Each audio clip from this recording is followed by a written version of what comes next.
May mga Pinoy boxer na pinasok ang pagboboxing dahil namana nila ito sa kanilang angkan kung saan kinagisnan na nila ang pakikipagbuntalan. Isa na nga dito mga tol itong undefeated na Pinoy prospect na nagmula sa angkan ng mga matatapang na boxer at talagang kaabang-abang ang mga laban na pwedeng mag-world champion. Ito ay si Archel Villamor mga tol, isang southpaw na tinuruan ng kanyang ama na si Archie Villamor na isa ring boksingero.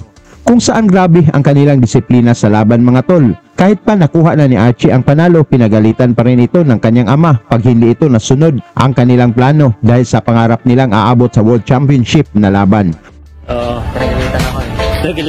Pinagalitan mo daw siya. Ba't naman pinagalitan? Nananalo naman. Siyempre may kulang. Matapos ang tatlong impresibong panalo ni Villamor mga tol, nabigyan ito ng malaking pagsubok sa kanyang karera. Nakatapat nito ang isang Hapon na dumayo pa dito sa Pilipinas na naghanap ng pangdagdag sa kanyang kartada. Ito ay ang future world champion ng Japan na si Fuga Komatsu. Hindi ito madaling kalaban si Komatsu mga tol dahil nagmula ito sa 4 na impresibong panalo sa Japan at pumunta ito sa Pilipinas upang pabagsakin daw itong ating baguhang Pinoy.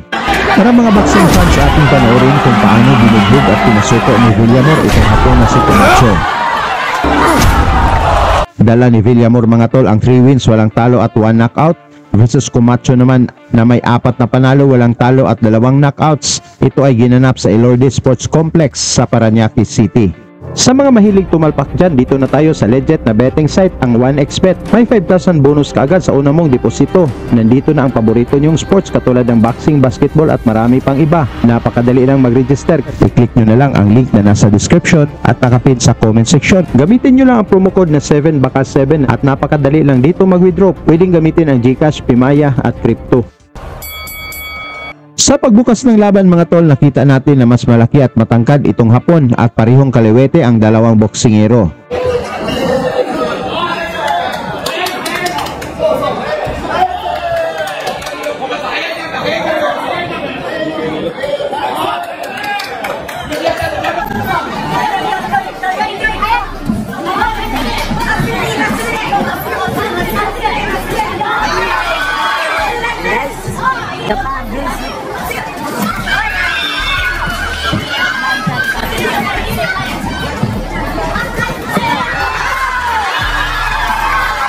Mula sa mabilis na pinakawalan ni Villamor, napabagsak nito ang Hapon ngunit nalampasan pa nito ang bilang ng referee.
Sa round 3 mga tol, maganda pa rin ang pinapatama ng batang Pinoy kung saan madali na nitong pasukin ang Hapon.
Sa round 6 mga tol, mainit pa rin ang palitan ng suntok ng dalawang fighters na parehong gusto makakuha ng impresibong panalo.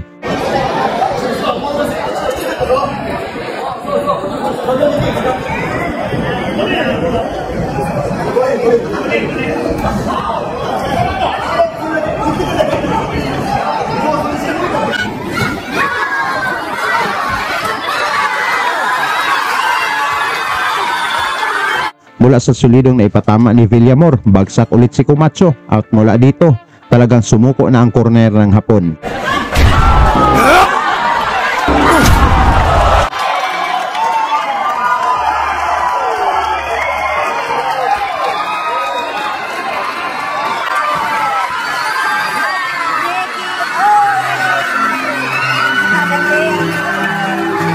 Nanalo si Villamor mga tol via technical knockout sa round 6 at talagang inaabangan na ngayon ng mga boxing fans ang kanyang mga laban.